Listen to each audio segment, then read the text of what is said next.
Hello, this is Greg. I had a question about my soldering station from ZNBK5652.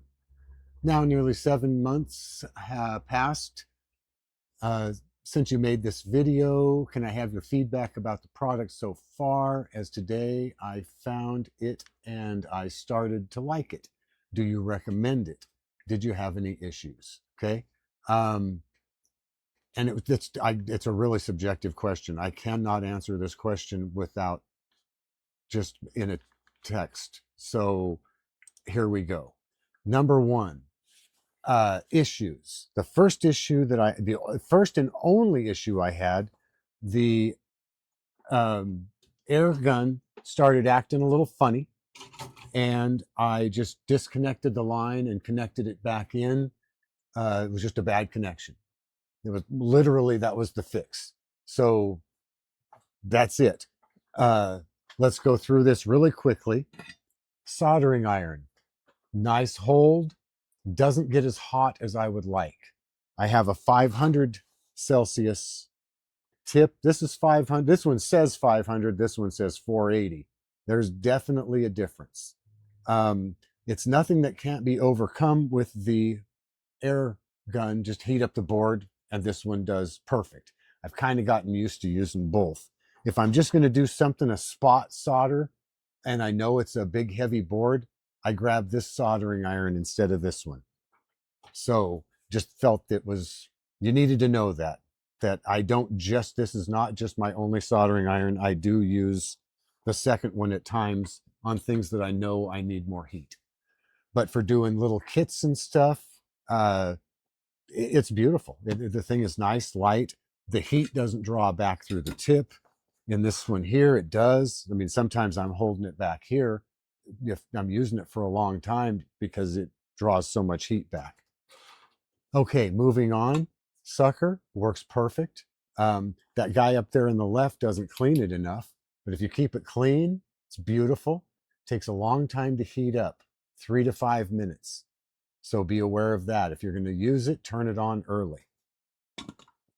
The moving down, I already went over the air station, but well, that was a issue with it. So the one thing I love about the air station is that it has the you turn it on and you can adjust the airflow right down to nothing. So if you're doing surface mount soldering, you put the part, just set your part down. Let me put that in there. Don't need to keep that on.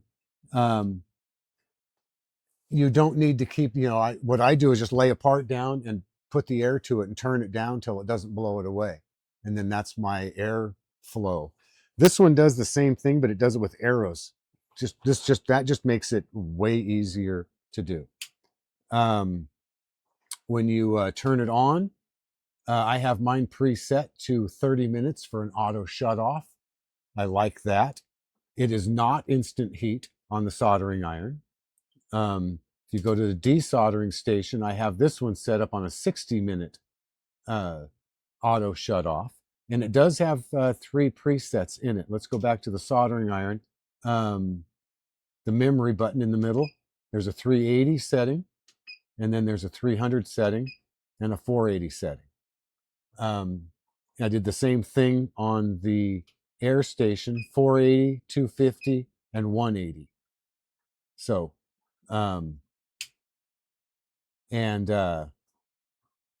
so yeah, I can't accidentally leave it on.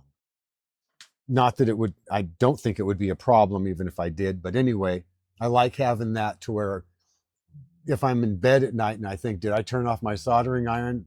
I don't worry about it. It's off. It turned itself off for me. So, and then going on to the sucker thing. In my first demonstration, I didn't show that there's a little hole right here in the side. You plug that hole and all the air flows through the end. So if you're using, so it, not that it didn't work in the demonstration, it worked fine, but it can be better. Okay, so now, do I recommend this unit?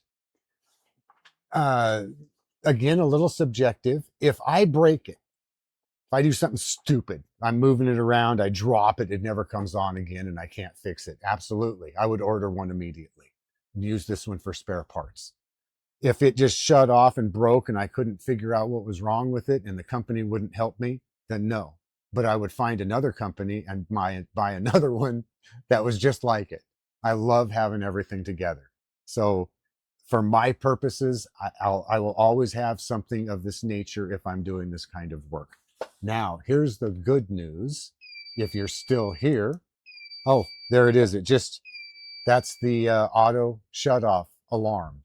So someone thought that was a fire alarm in one video.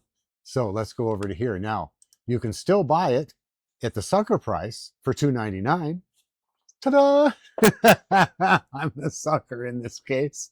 And but you can also buy it at AliExpress for $198.31. So that is that's a big discount. So if I had to buy another one, I would go here. So anyway, I hope that this helps you make a decision one way or another. Have a great day. Thanks for watching. And thanks for the question.